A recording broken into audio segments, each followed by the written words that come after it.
సుమన్ టీవీలో మీ business promotions కోసం ఈ కింది నెంబర్ను సంప్రదించగలరు.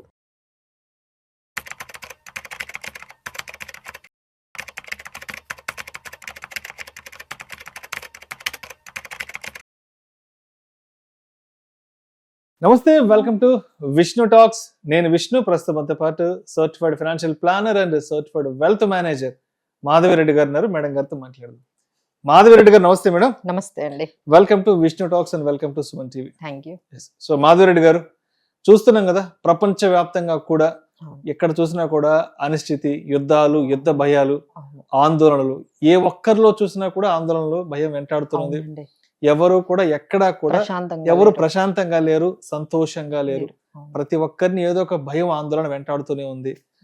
సో ఏంటి ఇప్పుడున్న ఈ పరిస్థితుల్లో మరి మన పర్సనల్ ఫైనాన్స్ అనేది ఎలా మేనేజ్ చేసుకోవాలి? పెట్టుబడులు ఇప్పుడు అంటే ఇది ఇన్వెస్ట్ చేయడానికి సరైన సమయం అంటారా, లేదంటే ఇప్పటి వరకు పెట్టిన డబ్బుని వెనక్కి తీసేసుకొని విత్డ్రా చేసేసుకొని తీసుకెళ్ళి ఏదైనా సేవింగ్స్ లో పెట్టుకుని వాటిని వాడుకోవడం మంచిది అంటారా?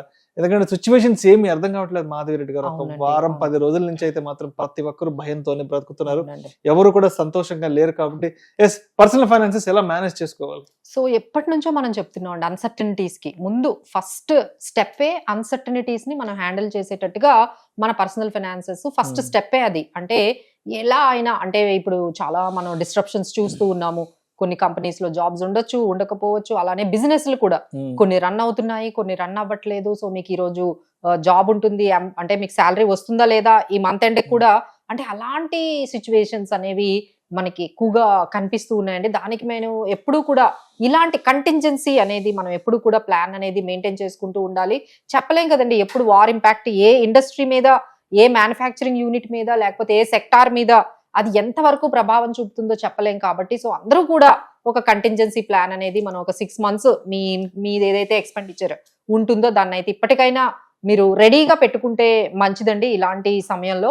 ఇంకొకటి ఏంటంటే మనకి ఎప్పుడు చెప్పుకున్నట్టుగా మనకి హెల్త్ ఇన్సూరెన్స్, ఎందుకంటే ఆర్గనైజేషన్ లోనే మనం వర్క్ చేయలేనప్పుడు ఆర్గనైజేషన్ కవర్ ఎక్కడ ఉంటుంది? ఆర్గనైజేషనే మనం ఉంటామో లేదో తెలియనప్పుడు ఇంకా ఆర్గనైజేషన్ కవర్ గురించి మీరు అందరూ కూడా అక్కడ ఉంది అని చెప్పి ప్రశాంతంగా కూర్చోకండి. ఎస్పెషల్లీ ఇలాంటి టైంలో ఇలాంటి అన్సర్టనిటీస్, అంటే ఇప్పుడు వార్ స్టార్ట్ అయిందండి, ఇది ఎంతవరకు వెళ్తుంది, ఇది ఇంపాక్ట్ అసలు స్టార్ట్ చేసినప్పుడు కూడా ఆయన ఏమన్నారు 2-3 రోజుల్లో అయిపోద్ది అన్నారు, లేకపోతే 2 weeks లో అయిపోతుందని. ఇంకా రకరకాలుగా పెద్ద ఇంపాక్ట్ ఉండకపోవచ్చు, చాలా చిన్న విషయం అన్నట్టుగా మొదలైందండి వార్ అనేది. బట్ ఇట్ హ్యాస్ టేకెన్, అంటే వెనిజులాలో ఆయన తీసుకొచ్చేసినంతగా ఫాస్ట్ గా అయిపోతుందేమో అనుకున్నారు ఇరాన్ తో. But Iran the way it has retaliate, ఆయన్ని కాకుండా అసలు వాళ్ళు మొత్తం మార్చేశారు. అంటే మొత్తం అంటే యుద్ధ దాని అంటే స్ట్రాటజీనే మార్చేసి అసలు ఎక్కడైతే ఆయిల్ ఉంటుందో అక్కడ వాళ్ళు డిస్ట్రప్షన్స్ చెయ్యడము, ఆ విధంగా అమెరికా మీద ఒత్తిడి తీసుకునేటట్టుగా వాళ్ళు ప్లాన్ చేశారు. అది కూడా ఆయన అంతలాగా ఊహించలేదు. ఇదంతా కూడా ఊహించినట్టుగా మనకు అన్ని కూడా ఆయిల్ డిస్టర్బ్స్ అవ్వడము, తర్వాత గ్యాస్ అంతా కూడా డిస్టర్బ్ అవ్వడము, అన్ని సప్లై చైన్ అంతా ఆ వరల్డ్ లోనే మొత్తం సప్లై చైన్ అంతా కూడా డిస్టర్బ్ అయిపోయింది. ఇదేదో వరల్డ్ వారికి తక్కువగా లాగా లేకుండా ఉంది, అసలు మొత్తం వరల్డ్ అంతా కూడా ఇంపాక్ట్ అయింది. ఏదో ఒక రకంగా సప్లై చైన్ ఉండదు. ఇలాంటి టైంలో మనము చాలా మంది ఏమనుకుంటున్నారు, మార్కెట్స్ చాలా వరకు కరెక్ట్ అయ్యి దాదాపుగా 10% వరకు నిఫ్టీ కరెక్ట్ అయింది. చాలా మంది అడుగుతున్నారు, మేడం కొంచెం యాడ్ చేయొచ్చా, ఇలాంటి టైంలో కొంచెం ఇన్వెస్ట్ చేసుకోవచ్చా అంటే, ముందు మేము చెప్పేది ఏంటంటే, ముందు మనం చెప్పినట్టుగా ఈ కంటింజెన్సీ ప్లాన్, ఆ తర్వాత మీకు హెల్త్ ఇన్సూరెన్స్ ప్లాన్ కానీ కరెక్ట్ గా ఉంటే డెఫినెట్లీ అండి ఎవరి దగ్గరైనా కొంచెం లంసం ఉన్నట్లయితే దేర్ ఆర్ 2 ways. అంటే ఎందుకు ఇప్పుడు ఈ టైంలో మనము ఇన్వెస్ట్ చేసుకోవాలి అనడానికి మన దగ్గర 3 points ఉన్నాయండి. ఫస్ట్ పాయింట్ ఏంటంటే వాల్యుయేషన్స్ చాలా అట్రాక్టివ్ గా ఉన్నాయి. అంటే పెద్ద పెద్ద కంపెనీలే మనం అంటే బ్లూ చిప్ కంపెనీసే దాదాపుగా చాలా వరకు కరెక్ట్ అయ్యాయి, కానీ వాటి ఎర్నింగ్స్ అనేవి బాగా ఉన్నాయి. సో ఈపీఎస్ బాగుంది, కానీ వాటి వాల్యుయేషన్స్ పిఈ అనేది కొంచెం తగ్గింది. సో ఈ టైంలో ఏమైనా కొంచెం యాడ్ చేసుకోవాలి అనుకుంటే ఇలాంటి పెద్ద కంపెనీలో లైక్ రిలయన్స్, ఇలాంటి పెద్ద పెద్ద కంపెనీల్లో మనం ఏదైనా ఆపర్చునిటీ ఉంటే మనము ఇన్వెస్ట్ చేసుకోవచ్చు. ఇంకోటి ఏంటంటే ఈ వార్ అంతా ఎప్పుడైతే ఆగిపోతుందో అప్పుడు మళ్ళీ మార్కెట్స్ కొంచెం రీబౌండ్ అయ్యే ఛాన్సెస్ అనేవి మనకు కనిపిస్తుంటాయి. బట్ ఎంత టైం పడుతుందో తెలియదండి.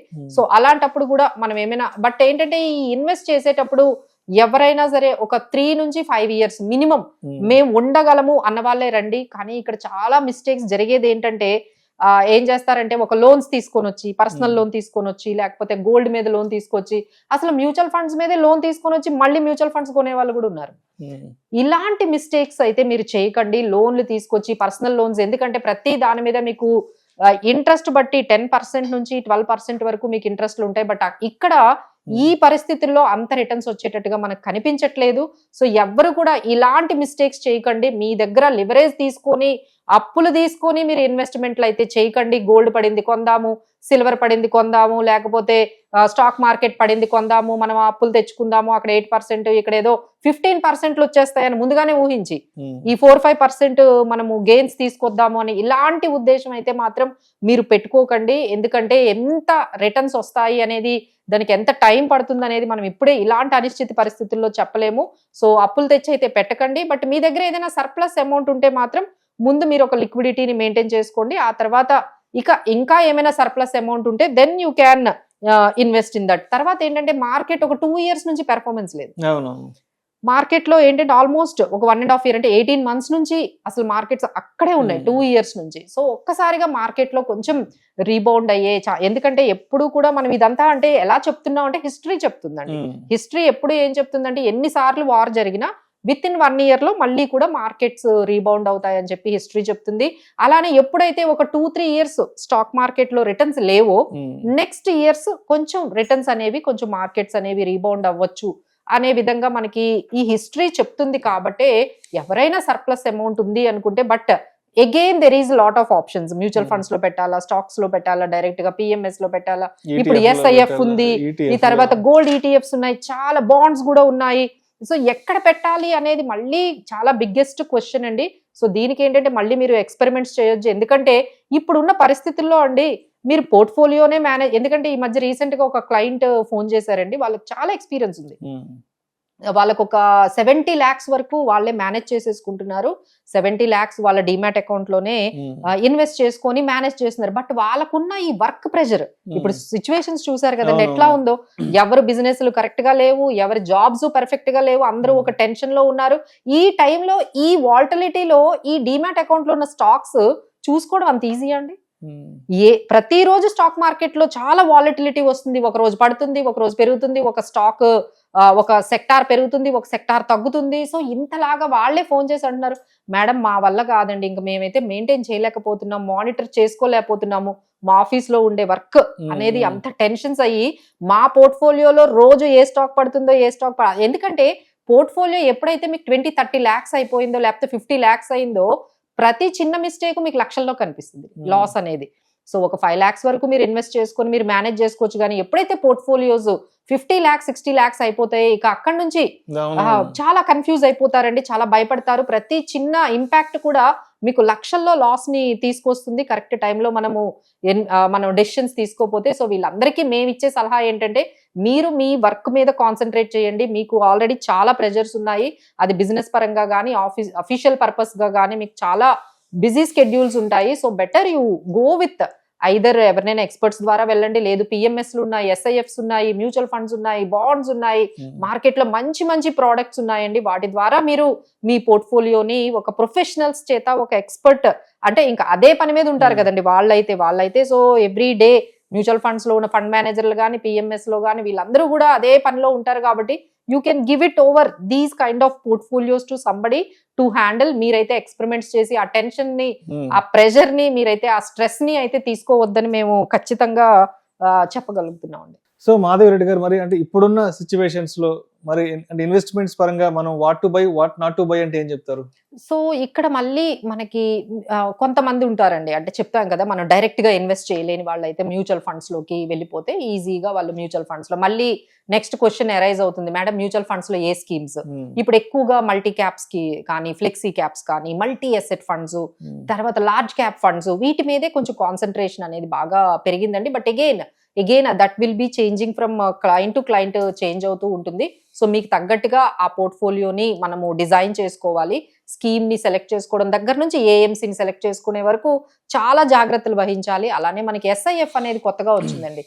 SIF లో ఏంటంటే ఇప్పుడు చాలా మంది ఏమనుకుంటారు, ట్రేడింగ్లు చేయలేకపోతున్నాము అంటే ఈ టైంలో ఎట్లా ఉంటుందంటే స్టాక్ మార్కెట్ పడిగినా ఈ షార్ట్ సెల్ చేసి కొంచెం గెయిన్ చేసుకోవాలి అనుకునే వాళ్ళు ఉంటారు. మీరు డైరెక్ట్ గా చేయక్కర్లేదండి, దానికి SIF అనే ప్రోడక్ట్ కూడా వచ్చింది. సో దాంట్లో మనకి ఏంటంటే 25% వాళ్ళు ఏంటంటే వాళ్ళు అన్హెడ్జ్డ్ పొజిషన్స్ తీసుకుంటారు. సో ఈ అన్హెడ్జ్డ్ పొజిషన్స్ వల్ల మార్కెట్ పడిపోతున్నా కొంచెం రిటర్న్స్ తెచ్చుకునే ఆ పర్టికులర్ స్ట్రాటజీస్ చేసే ఫండ్ మేనేజర్స్ ఉన్నారు. సో మనం అలా ఎవరైనా ట్రేడింగ్ లోకి వెళ్ళాలి అంటే మీరు డైరెక్ట్ గా వెళ్ళకండి, దానికి SIF ప్రోడక్ట్స్ ఉంటాయి. సో అలా వాళ్ళు SIF ప్రోడక్ట్స్ లోకి వెళ్ళొచ్చు. అలానే మనకి వద్దు మేడం మాకు అసలు ఈక్విటీ వద్దు, లేకపోతే ఇంత వాల్టిలిటీ వద్దు, ఏమీ వద్దు, బట్ మాకు 9% చాలు అనుకునే వాళ్ళకి బాండ్స్ ఉన్నాయి, డెట్ మ్యూచువల్ ఫండ్స్ ఉన్నాయి, ఆర్బిట్రాజ్ ఫండ్స్ ఉన్నాయి, బ్యాలెన్స్డ్ ఫండ్స్ ఉన్నాయి, చాలా ఆప్షన్స్ ఉన్నాయండి. మాకు ఇంత వాల్టిలిటీ వద్దు, మాకు 2-3 ఇయర్స్ ఉన్న వాళ్ళకి ఈక్విటీ అసలు వెళ్ళకూడదండి. ఇప్పుడు ఏవైతే మనం చెప్తున్నామో ఈక్విటీ ప్రోడక్ట్స్ అన్ని కూడా మినిమం 3 ఇయర్స్ 5 ఇయర్స్ ఉన్న వాళ్ళకే, బట్ మాకు 1 ఇయర్ 2 ఇయర్ మేము పార్క్ చేసుకుంటాము అంటే వాళ్ళందరికీ కూడా ఈక్విటీ డెట్ మ్యూచువల్ ఫండ్స్ బాగుంటాయి, బాండ్స్ బాగుంటాయి. అలానే మనకి కొన్ని డైరెక్ట్ మనకి ప్రైమరీలో కూడా మనం బాండ్స్ కొనుక్కోవచ్చు, సెకండరీలో కూడా బాండ్స్ కొనుక్కోవచ్చు. అలానే గోల్డ్ అండ్ సిల్వర్ ETFs లో కూడా హెడ్జింగ్ లాగా కొంచెం ఇన్వెస్ట్ చేసుకోవచ్చు అండి. So right now we're giving all these products, mutual funds, equity అనేవి long term 3 and above years, 5 years above వాళ్ళకి వెళ్తే 1 to 2 ఇయర్స్ ఉన్న వాళ్ళకైతే మనము debt mutual funds and bonds చెప్పొచ్చు. బట్ ఓవరాల్ గా ప్రతి ఒక్కరు ఒక 20% గోల్డ్ అండ్ సిల్వర్ కి హెడ్జ్ చేసుకుంటూ వాళ్ళ పోర్ట్ఫోలియోని అసెట్ అలొకేషన్ మీద ఎక్కువగా వాళ్ళు కాన్సన్ట్రేట్ చేస్తే బాగుంటుంది. మేడం ఇవన్నీ వద్దు, so better someone has to handle, ఇవన్నీ వాళ్ళకే ఇచ్చేస్తాము, సో వాళ్ళే ఎక్స్పర్ట్స్ చూసుకుంటారు అనుకుంటే ఆ ఆప్షన్ కూడా బెటర్ గానే ఉంటుంది. Right. Thank you so much Madhureddy గారు. Thank you.